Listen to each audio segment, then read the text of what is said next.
Hey, what's going on, everybody? Welcome to another episode of Breaking the Game.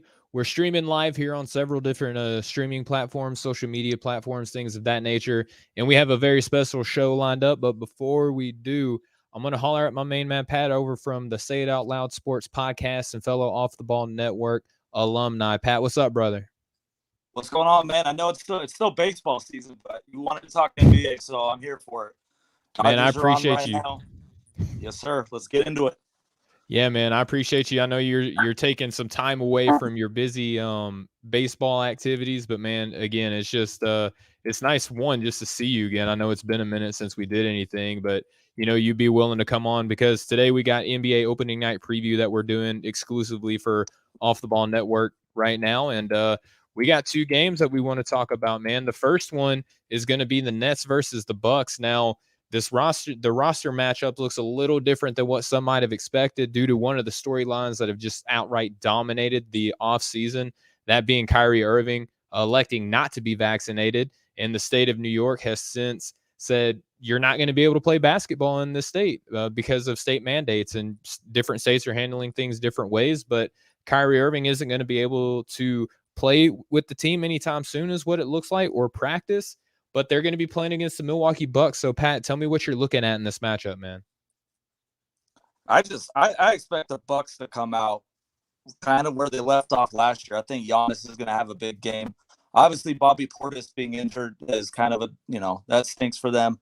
PJ Tucker gone, that stinks. I know Sam Ojeleye came over and he's a kind of a defensive guy, but I think he's out tonight. So I feel like it's going to be a high-scoring game. I think Kevin Durant, obviously, watching him in the Olympics, he was going bananas. Nobody could stop him, and I think that carries over. So I expect a high-scoring game. But from what I've seen from Giannis, I know preseason's not a huge measure of what can be done. But if you look at individual players, I think you can tell a little bit. And his mid-range game looks like it's gotten a little better. It looks like he's been working on it. So I expect Giannis to have 40, and just it's going to be up and down game. Missing Kyrie, it's going to be fun to watch, man. We haven't seen a meaningful basketball game since the final, so I'm excited for both games tonight, and I'm excited to see Giannis, Harden, Durant, all those guys out there. So. Yeah, absolutely. And you hit on a number of points that I know that a lot of other fans and analysts around the NBA are going to be looking at. And one of those just being the return of Giannis Antetokounmpo. It feels like he won MVP last season based off the amount of love that he's getting. But, that finals MVP, I'm sure served him just right. And a lot of people picked Milwaukee to just kind of run it back this season. They had a good offseason too, added a number of other players, like a Grayson Allen was a pretty welcome addition. If you look at some of the depth that they lost due to injury last year. But, I mean, there's a couple of other guys that they added to this team as well. Keeping a guy like Bobby Portis for relatively cheap was a good move. And then if you look at the Nets, they made some additions too. You look at, Patty Mills, Paul Millsap. They drafted our guy Cam Thomas out of LSU. And I know a lot of people, were varied on their reviews on how he was going to do. But with Kyrie sitting out, you might see him getting some real looks at, an all rookie team coming down the line. So it's going to be interesting to see how they match up. And Pat, look, I know you're one of these guys who likes his bets. I know you look at the odds a lot. Talk to me a little bit about the way that, some of the leading experts in betting are looking at this game. It looks like they kind of think it's going to be a little nip tuck. Yes, I think the spread's only one, or at least there was. Pat, I think I lost you, but I have some odds right here, and as I regain you, we can let you back in. But right now, I'm looking at a couple of different places. The highest spread that I see right now is right now they have Milwaukee -2. So I mean, to me, just being a kind of a casual when it comes to the betting, it looks like Milwaukee's the favorite, but not by very much. And Pat, it looks like I regained you. So if you could just entertain me a little bit with the way that these experts talk about the odds of these games. Okay, so you said 2 now. Yeah, I grabbed them this morning, and they were -1. So it looks like it seems like the majority of bettors are going to Milwaukee at home. One of the lines I like, I grabbed Giannis at over 40.5 points at +375. I think, like I said previously, I think he has a big game.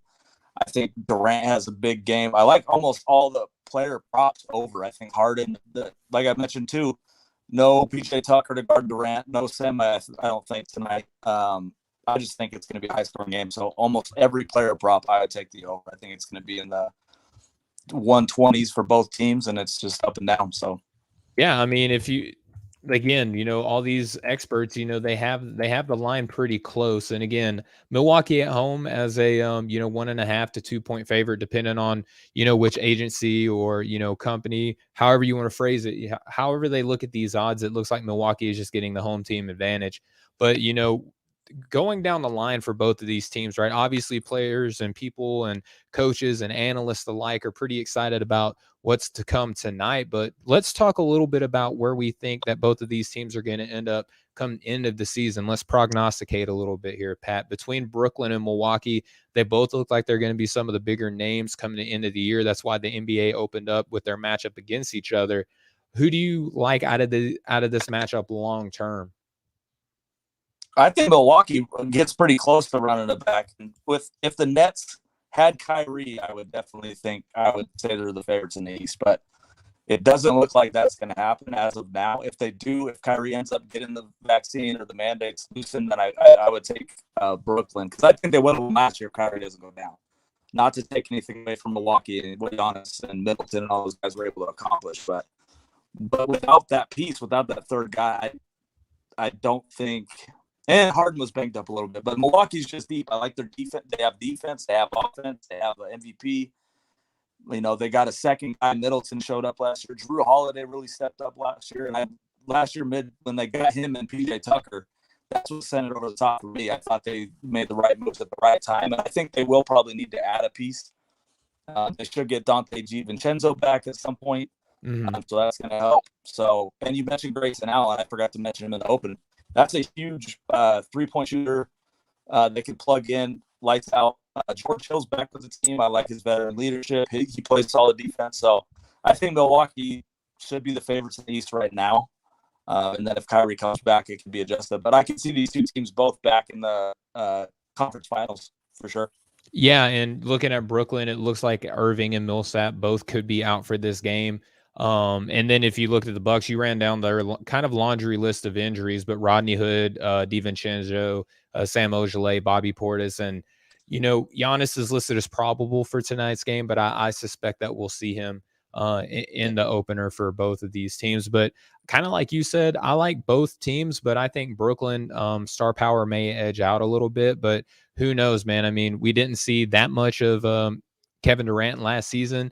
But, this is his first season back after, quite some time off. So it'll be interesting to see how, Steve Nash kind of works things out between both of his stars and bringing back Blake Griffin and bringing back LaMarcus Aldridge too. Two big moves.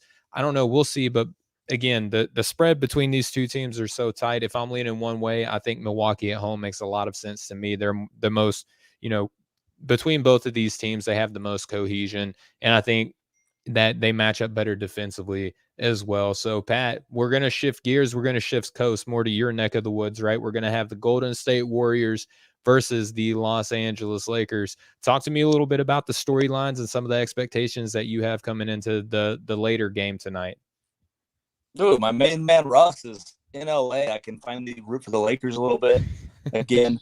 I love Westbrook ever since the Oklahoma City days. So it'll be interesting. That's probably the main focal point, is how is Russ, LeBron, AD going to fit, and then how are those extra pieces going to perform? You got Malik Monk. I think Ellington's out tonight, but you got Kent Bazemore, Dwight Howard, DeAndre Jordan. The laundry list of guys. Who's going to be the guy to step up? On the outside of that. But Westbrook, it's interesting because they're saying it's going to take a while, to get used to it. But Westbrook's going to bring the energy. That's one thing we know about him, and it's going to be interesting to see how people respond to that, especially at that home. I think the Lakers come out, and everybody all day, all I've seen is Warriors, Warriors, Warriors. I've seen it for a week. Warriors are going to win this game. And I even thought about it last week, and I was almost going to take them, but now I'm looking at it, and it's 87% of the money's on the Warriors. So betting-wise, I'm leaning Lakers. I think they come out and get it done. If you remember last year, albeit a different team, the Warriors came out against the Nets and just got absolutely blasted by the Nets. Yeah. Curry was off. And if Curry doesn't get going, this team Draymond's on a minute restriction. I don't know what the effect of how many, but I mean, they don't have Clay back yet. Everybody loves Jordan Poole, which I get. He's a bucket getter, but opening night in LA against those three stars. One thing we know about the Lakers, I think they're going to play good defense. So we'll see. I think they're going to have a solid defensive night. So I think the Lakers win outright. They're favored by 3.5. So we'll see. It'll be interesting to see, though, for sure. I want to see Steph. I think he's probably the best player in the league, which is weird. That's just what it is. Yeah, I mean, Steph is definitely getting some consideration, and those who kind of keep up with breaking the game know that we had him as a top 5. Kenneth has him as the 3rd best player. I have him at the 4th, but I mean, from what we saw last season, leading the league in points on a kind of downtrodden Golden State Warriors team, I feel like he definitely did enough to at least earn that respect that he is, even without a super team presence, still one of the best players in the NBA. And I'm looking at some of these spreads, Pat. I mean, some places have the Lakers favored by -6. So, I mean, it looks like they're getting a little bit of home court advantage too. But I mean, the Lakers, they have their fair share of injuries that you just mentioned. Trevor Ariza just the other day was listed as out until about early December due to an ankle injury. I'm looking at Taylor Horton-Tucker's questionable, Kendrick Nunn's questionable, Wayne Ellington's out until Tuesday, and then Malik Monk, he's only listed as probable due to a groin injury. So a fair share of injuries themselves, but still a big 3. Golden State, we still have to see what they look like. They added a number of players, but one of the guys that they added in Jonathan Kuminga, the rookie, he's going to be missing tonight too. So even some of the players that we have high hopes or expectations, or even just excited to see what they look like running next to Steph Curry, we're going to have to wait a little bit as well. So I'm going to kind of ask you the same thing, one, who you like tonight, but then also long-term between these two teams. What do you think? What are your expectations moving forward from tonight? I like the Lakers. I think they can figure it out. I'm not sure if they can get – I mean, obviously they can get to the finals. I got to see how it works out. And same thing with the Warriors. They got to have a full, healthy roster. We need to see how Clay looks. Kuminga and Moody. Poole, if he's taking the next step. So I think there's a lot more question marks with both these teams. Obviously, I think they're going to be both in the playoffs. But just as far as title aspirations, I'm not as confident in the West versus saying the Bucks and the Nets will be in the, in the Final Four at least. Like the Lakers could, be a 5-6 seed and then just I don't see that. I have more confidence in the Lakers getting it right than the Warriors. Just because, like I said, Clay's out. We have to see them at full strength. I feel like the superstars on Lakers will figure it out. So I think I would take the Lakers over the Warriors long term. Tonight, I'm taking the Lakers too, just because if it's 6, so I haven't bet it yet. If it's 6, I'm not touching it. Mm-hmm.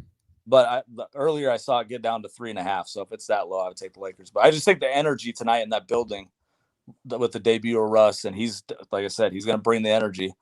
Carmelo, all these guys. I'll take the Lakers tonight, and I'll take the Lakers long term if you're asking me now. Yeah, I mean, good friend of the network and the show obviously is sponsor MyBookie. Go to mybookie.ag, enter in promo code off the ball, and you will get a great deal where they'll match up to $1,000 worth of your first deposit. And you can go enter in that promo code, and we'll both walk away big winners. Just go listen to anything that Pat says or Kenneth or anybody else on offtheballnetwork.com because they'll win you some money. But MyBookie right now has it as a 3.5 spread, like you were just mentioning, Pat. So, but a couple other places, I don't know how familiar you are with opening, but they're the only place that has it as a -6 for the Lakers. But they have it as at -6. Most other places have it at that 3.5 that you were just speaking about. 6 was the opening line. Oh, okay, got you. So that's moved. It's moved 3.5 points or 2.5 points already. So I'm hoping by game time it gets to 3, and I can get a little bit of extra, get that half point extra value. There you go. And again, speaking to my ignorance to the betting, that's why I have you here on the show with me, man. I appreciate you coming correct and ready to rock. But absolutely, I agree with your take. I think Los Angeles, their addition of a Russell Westbrook, really to me is about the regular season. I don't know if they look at him as obviously he's not a bad player, right? I have him 25th overall coming into the season in my player rankings. Still really, really good player. But I think, if you're looking at, LeBron James has missed the past couple seasons due to, lengthy injuries. Anthony Davis has no short list of injury history as well. So I think you add a guy like a Russell Westbrook who can help carry your team. I mean, this guy's Mr. Dependable out there. He'll give you a full season and play 100% of the time. I think he can go out there and steal you some games when you're missing one of these two guys, but it's going to come down to what they all look like on the floor together. I don't know how often or how frequently we'll see them do that. But overall, I trust this team a lot more than I do Golden State. Pat, I think the idea of Golden State has kind of surpassed, what the expectations should be. Granted, with the way that people like Kevin Durant come back off of injuries, it makes me hopeful for a guy like Klay Thompson, especially with his style of play. But I still think at the end of the day, talent's going to win out between these two teams long term. And that's not to mention, talking about how teams like Phoenix, they're basically running back the same team. They actually got a little bit better. And then Utah is running back the same team, but actually got a little bit better too. So the West is a lot thicker than I think it has been in a couple seasons. But if I have to pick between these two teams tonight and long term, I'm rocking with LA, Pat. Okay, so we're in agreement. Yeah, the Klay injury really stinks because if he never gets hurt, we don't know what they could have been. And I know you were saying that last year, the idea of Golden State is possibly just keeping them like Vegas has these guys. I was looking at betting Golden State because I thought I could get some value there in the finals. Because if Klay does come back healthy and they have these pieces around, like Wiggins, went out and got his vaccine, so now he can play. You got what's the center? Wiseman. Wiseman's out tonight, but he looked like a decent player last year when he got minutes. So I thought I could get a little bit of value, and if they came back right, they could be right there in the finals mix. But they got him, I think, third in the West at 11-1, and I'm like, I thought I could get him at least 20 to 25-1 with how loaded the West is, and you got the Jazz, the Suns, the Lakers, the Nuggets. Jamal Murray should be back eventually. So I mean, I could see the Warriors being a top 3 team in the West, or I could see them fighting for that last playoff seed like they were last year, which is weird to say, but it's just too many unknowns for them for me. Yeah, and like you mentioned, a lot of the unknowns, but one thing that a lot of fans are looking for, and you touched on him just a second ago, is Jordan Poole. I mean, this is a guy that is getting a lot of love for like a most improved player. If he does come off the bench, I know that some people were talking about him in 6-man of the year conversation. I don't see him coming off the bench anytime soon, but he's a guy that is already getting looks at being maybe the third splash brother when Klay comes back and they run all 3 of these guys out there together. I don't know how much I'm in love with that notion, but long term, if I'm to unveil where I have guys in my Western Conference predictions, I think that LA finishes the season number 1. I know that there's a lot of people that think, they're the old team or whatever, and they're not going to try to in the regular season. I really think they do, because last season was a pretty bad look for them whenever they were saying, okay, we're going to be this team that doesn't take the regular season seriously and we'll just kick it up in the playoffs. Didn't really see that out of this team. So I think they are going to take the regular season seriously. I think that's why they went and got some of these younger guys and did get, like I said, Russell Westbrook, who is a terrific regular season player who can help get you some victories. I have them first. And then Golden State, I have them 6. I'm curious to see how they'll do. I would even consider flopping them for 5th with the Clippers, since they're going to have, Kawhi Leonard out for quite some time as well. So I think they could get up to 5th, but I don't see them as a home court advantage team this season, Pat. Yeah, you mentioned the Lakers struggling with the regular season. I think you're right. I remember last year when they had the play-in games and the Lakers were sitting at 7. And I remember talking about I almost hope they missed the playoffs, because before the play-in games, I wasn't a fan of it. I like maybe the 8 spot, but the 7, 8, 9, 10 all getting in. If the Lakers would have missed the playoffs last year, I think that, that would have been a disaster for the league. I mean, we want to see the Lakers. I mean, not for me. I like when there's parity. I was going for the Jazz last year. But just overall, it would have been crazy. And to see the Lakers in that 7 spot last year was pretty crazy. And then they were in a tough game. I think they beat the Warriors by 3. LeBron was seeing 3 rims when he hit that jumper. Yep. So we'll see. Yeah, I like the takeaway. I think the Lakers could definitely be at that top spot. The Jazz are an interesting team just because of, they last all regular season, but they had some injuries dealing with. Conley's got to stay healthy if that team wants to compete. He really makes that team move. And then like you mentioned the Suns. There's so many teams out west, the Nuggets. Yep. So we'll see how it Dallas shakes has out. got to be in the mix for the middle of the pack Yeah, too. I I mean, mean, it's wild. But the Lakers' key, the shooting is going to be. They got Westbrook, and I'm like, they got to add some shooters, right? Nobody can shoot like consistently. LeBron's had his moments, but you need a shooter out there. For a while, Anthony Davis, and still to this day, he might be the best shooter on the team. You got Malik Monk. I think that was a great pickup in my opinion. And then Kendrick Nunn, obviously, I think was a huge addition late. So I think those two guys need to have decent like they don't need to have them, but I think if they can contribute, this team could be 65 win team. yeah, I mean, it really just depends on the way that their health shakes out and the way that Frank Vogel and company want to coach this team. And again, I think they are going to take the regular season seriously. That, I mean, adding guys like, Dwight Howard, bringing him back, Carmelo Anthony, that kind of banana boat feel on this team too. So, and again, the youth, I mean, Austin Reeves in the preseason, they're, the rookie on their team, he's out there running with Hall of Famers and looks like he still knows what's up. So, I mean, that's a good look for LA to have some young guys who can fill a role and, talk about a shooter. I mean, Austin Reeves fits that mold as well. So, they lost some guys, they bring some guys back, but overall, I feel pretty confident that LA is going to, try to run things back. But Utah and Phoenix, I think they're going to be right up in that mix too. Utah, I'm kind of feeling them as a dark horse, maybe finals favorite for this season. I love their roster. And even if Mike Conley misses time, I mean, Jordan Clarkson coming off the bench, I'm pretty high on rookie Jared Butler on that team as well. Yeah. They bring in Hassan Whiteside to finally give them some good backup center minutes behind Rudy Gobert. And then Rudy Gay helped filling out that front court rotation as well. I think they did some really good additions in this offseason. But Pat, man, I really appreciate you giving me some of your time this evening, taking away from baseball, giving it to basketball, a little changing of the seasons, so to speak.